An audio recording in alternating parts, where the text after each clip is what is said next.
All right, welcome back into the nation. Chris Lowe, Austin Price, we're at the Texas Roadhouse. Let's go right to the phone lines, AP. Welcome into the show, the head football coach at Pittsburgh, Pat Narduzzi. Pat, my friend, I appreciate you joining us.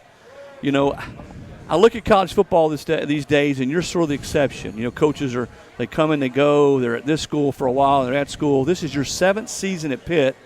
And when you go back to Michigan State, you've been at 2 schools for 15 seasons. I wonder that kind of stability, how much that has aided you in building that program to where you are right now. Well, I think, you know, when I got here, Chris, and I appreciate you having me on the show today. But I think when I came here, the one thing it needed was stability. They had gone through a bunch of coaches. There's a lot of background noise there. Am I just missing something with that background noise? No, we're at a restaurant here, Coach. Okay. You're good. Okay, you're in the restaurant. Good. We'll make sure there's something messed up. But we needed the stability here. And I think, my 8 years at Michigan State, my 3 years at Cincinnati, and really, 11 total with Mark D'Antonio was something that Pitt was looking for. And being a Youngstown, Ohio native, and Youngstown being an hour down the road, this was a natural fit for me. And, I'm a tough guy, and I'm in a tough city, the city of Pittsburgh. And, it's a steel city, and that's kind of how we play. Yeah, well, I mean, come on, man. Youngstown State, Pittsburgh, toughness. Aren't those all synonyms? No doubt about it. You got it, Chris. Let me ask you this. You're no stranger to Josh Heupel offenses. You played him twice, I guess, in 18 and 19 when he was at UCF. I wonder how much, Pat, you watched the tape from the other night when they played versus the tape of his offenses at UCF to figure out what you're going to see this Saturday in Knoxville. Yeah, we're going to watch them all, obviously, and have watched them all during the summer, except this Bowling Green game. We have not dissected it like we will here the entire week, as well as going back and looking at the previous games we had. But I'll first off, say, Chris, that Josh Heupel was a heck of a coach. I mean, his offenses to stop are not easy. We went down there the first year to Orlando. It must have been 125 degrees out. It was the hottest game I think I've ever coached in my life. I didn't know if I was going to make it. I thought they might have to take me out of there. Matter of fact, one of my wife's friends came to the game, and she lives in Orlando, and they took her to the hospital during the game. I was like, "Are you kidding me?" So it was one of the hottest days in the world. They had a great offense. He's explosive. It's one of those scary offense that you have to defend because they put you in space and make it defend the whole width of the field and. And then you look at the personnel, and I watched the game already from last week, and you watch Milton, the quarterback, and all the skill and talent they have on that football team, as well as, their defense and Coach Banks is the defense coordinator, everything they got to offer on that side of the ball. It's going to be a tough challenge in the Johnny Major Classic this weekend. Hey, Coach, it's Austin. So, you look at your game from this weekend. You obviously, put it on UMass pretty good. What were you most proud of your team in that season opener, and what areas do you feel like, hey, we've still got to kind of clean some stuff up in? I mean, we can clean. We got every area we can clean things up on. That's the first thing. I guess the best thing, is just we were, pretty consistent. I mean, number one, we had 2 turnovers, which can't happen. A running back that I don't know if he's turned it over since he's been here. That's one of the reasons he plays. Is he never turns it over, and he turned it over, on a pass, and he let that thing stick out there. So, ball security, we cannot go down to Knoxville and turn the ball over twice and win a football game. I can guarantee you that with that offense down there. So, ball security certainly has to get fixed, and we just got to continue to get better at all our basics, offensively and defensively. And I think that's the main thing. But the thing I was happy with is just the consistency and how our kids just kind of, just stuck with it. We didn't know what we were going to see offensively or defensively. I mean, they actually showed us a totally different front than we practiced all week. And they went 3 down. They'd been 4 down in the past. So, and really nobody on their staff came from a 3-down background because we checked that. Jimmy Reed was the D-line coach. So we looked around, and so those are some things that we didn't see. So I thought we had pretty good production on offense based on not seeing that front all week. You're super experienced at quarterback with Kenny. He's a guy that just continues to get better. How much has he grown, do you feel like, in the last few years under you all? I think he's grown in every different direction. He's gone up and down and right to left. He's really, every direction you can think of. He's a much better leader. He's calm in the pocket. He doesn't stress. I think he sees the field pretty darn good. He's good with his eyes down the field and doesn't give things away. He's a seasoned NFL quarterback. I think he's one of the best out there. I've said it for years. He's going to be a quarterback that plays in the NFL for a long time. Hey, Pat, it's Chris again, and we're talking with Pat Narduzzi, Pitt's head football coach.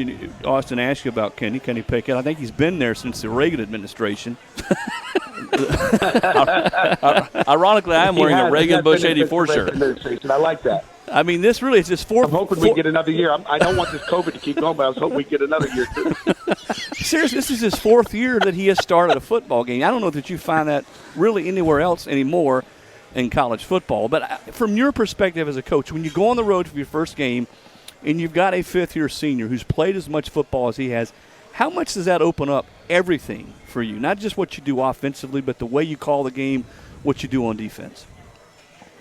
It opens up everything for you, like you said.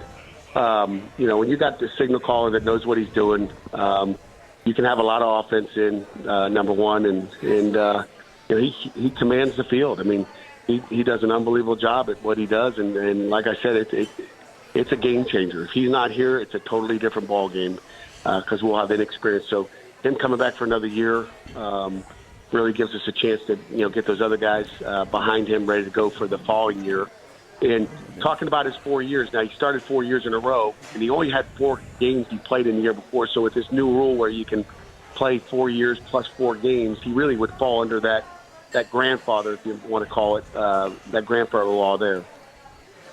Well, you mentioned this earlier, Pat. This series this year in Knoxville, next year back at Pitt, is being dubbed the Johnny Majors Classic, which is pretty cool because you're talking about a man who's meant so much to both universities, both fan bases. When I think of Pittsburgh, I think of Oakmont. I think of Dan Marino. I think of Tony Dorsett. I think of Beano Cook. Beano and John Majors. I mean, for you, to have these two games played as the Johnny Majors Classic, how cool is that? It's really cool, and I've had an opportunity to be around Johnny Majors as well, so that makes it neat for me. There's a personal relationship there. I've sat on several private airplanes with him on the way back from some Nike clinics because he needed a ride back. I was like, hey, come with me. I've talked ball in our office with him. We've laughed.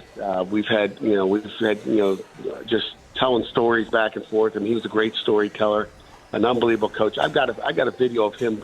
I asked him one day, show me your favorite play, and I videoed him with my cell phone on the board. It's unbelievable. It is some classic Johnny Majors video, and he's a legend here in Pittsburgh. I know that. We got a lot of legends when you think about all the great players that have played here at Pitt. He's certainly one of the largest coaches to have played and won a national championship at the University of Pittsburgh. So when you're drawing on that board, how many times did he say, attack, attack, attack? One of his pet phrases. He said it a few. Coach, he's unbelievable. Coach, when you've been dissecting Tennessee's offense the last couple of days, what were your thoughts on their ability to run the ball, with Tyon Evans and Jabari Small? Obviously, they leaned on those two tailbacks pretty hard there in the second half.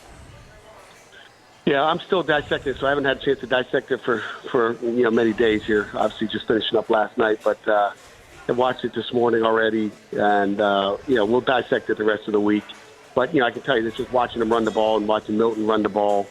When you got to defend 11 people and the quarterback is a run threat, whether he scrambles in a drop back pass or a zone read keeper at 240 pounds, he's a threat and a guy that you better get more than one helmet on him. You better get 2, 3, or 4 to get him down because he's that big.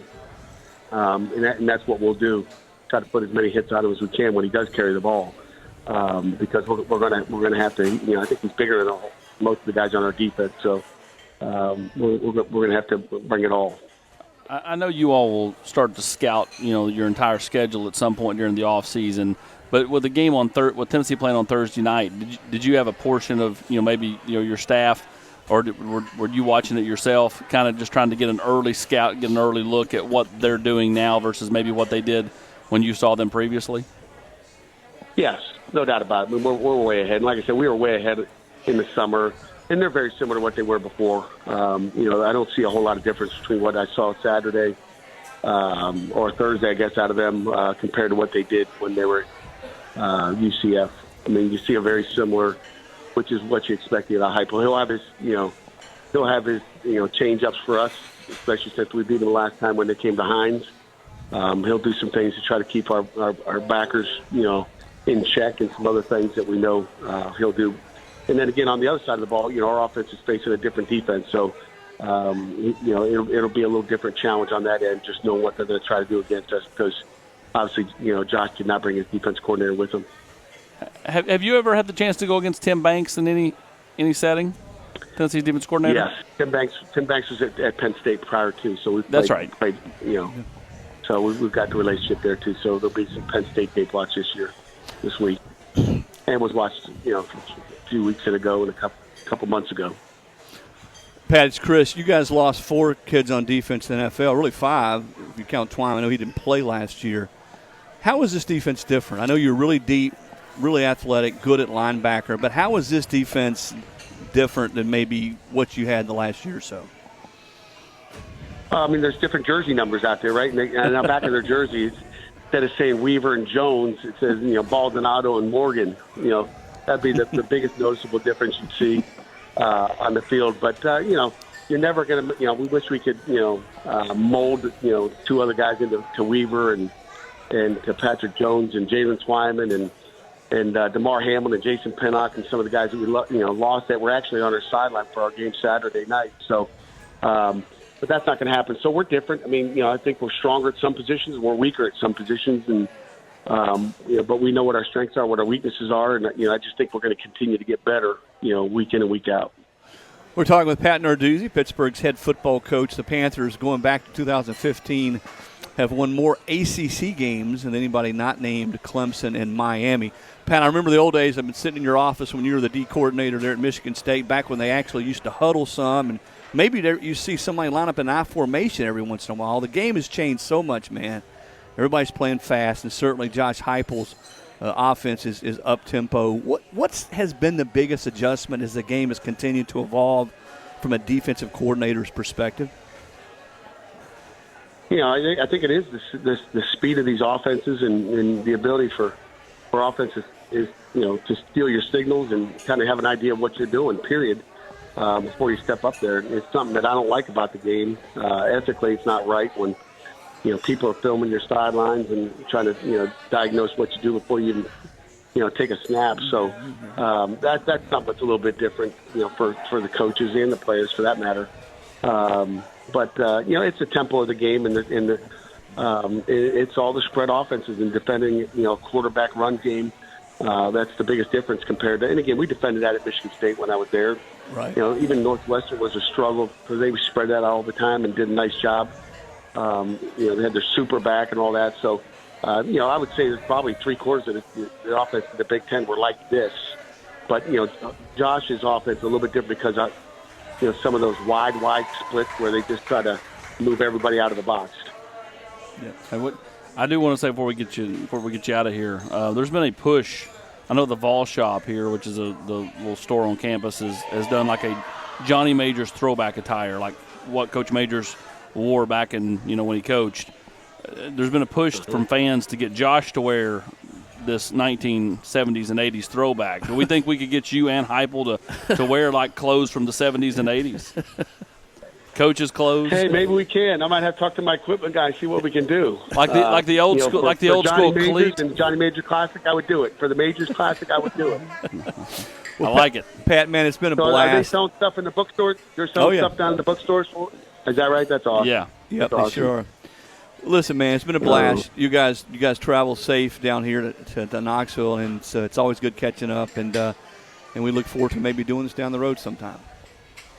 Sounds great. I thought I was going to get to ask you guys some questions today. Go ahead. What is everybody doing? What is everybody doing there? It's Sunday night.